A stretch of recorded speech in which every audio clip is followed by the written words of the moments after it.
নোয়াখালীর বিচ্ছিন্ন দ্বীপ উপজেলা হাতিয়ায় বর্ষাকালে সৃষ্ট জলাবদ্ধতা ও পানি নিষ্কাশন ব্যবস্থা উন্নয়ন করতে পৌরসভার উদ্যোগে খাল পরিষ্কার কার্যক্রম পরিচালনা করা হয়েছে।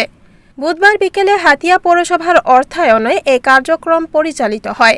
এতে উপস্থিত থেকে খাল পরিষ্কার কার্যক্রম শুরু করেন হাতিয়া পৌর প্রশাসক ও উপজেলা নির্বাহী কর্মকর্তা রাসেল ইকবাল, হাতিয়া থানা ভারপ্রাপ্ত কর্মকর্তা ওসি কবির হোসেন, পৌরসভার ইঞ্জিনিয়ার মোহাম্মদ সেলিম হোসেন প্রমুখ। সংশ্লিষ্টরা জানান, খালগুলো পরিষ্কার হলে পানি প্রবাহ স্বাভাবিক হবে এবং জলাবদ্ধতা অনেকাংশে কমে আসবে। উপজেলা নির্বাহী কর্মকর্তা রাসেল ইকবাল বলেন, জনদুর্ভোগ কমাতে নিয়মিত খাল ও ড্রেন পরিষ্কার কার্যক্রম অব্যাহত থাকবে। এ বিষয়ে পৌরবাসীরও সচেতনতা প্রয়োজন, যাতে কেউ খাল ড্রেনে আবর্জনা না ফেলে। সামান্য বৃষ্টিতেই আপনারা জানেন হাতিয়া পৌরসভায় জলাবদ্ধতা তৈরি হচ্ছে।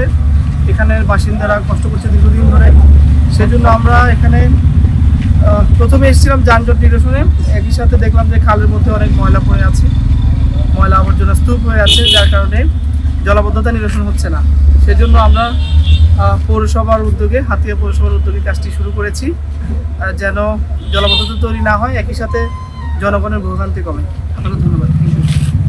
আমরা এই খালটা নিয়ে দীর্ঘ 8-10 বছর ধরে কষ্ট করতেছি। ওখানে শুধু পৌরসভার আমাদের সাবেক মেয়র ওবায়দুল কাদের বিপ্লব, উনি এইভাবে এখানে ফেলাইছেন। আমরা ওনার কাছে অনুরোধ করেছি, আমাদের এমপি মহোদয়ের কাছে অনুরোধ করেছি, কেউ আমাদের কথা শুনতেন না। এখন আল্লাহর হুকুমে আমাদের নির্বাহী মহোদয় সাহেব বর্তমানে আমাদেরকে নিরসন করতেছে। আমরা দেশ, জাতি, সমাজ, গ্রামবাসীরা আমরা ইনশাল্লাহ ওনাকে ধন্যবাদ জানাই। দীর্ঘদিনের জন্য নিরসনের চেষ্টা করছিল, বিগত জীবনে হয় না।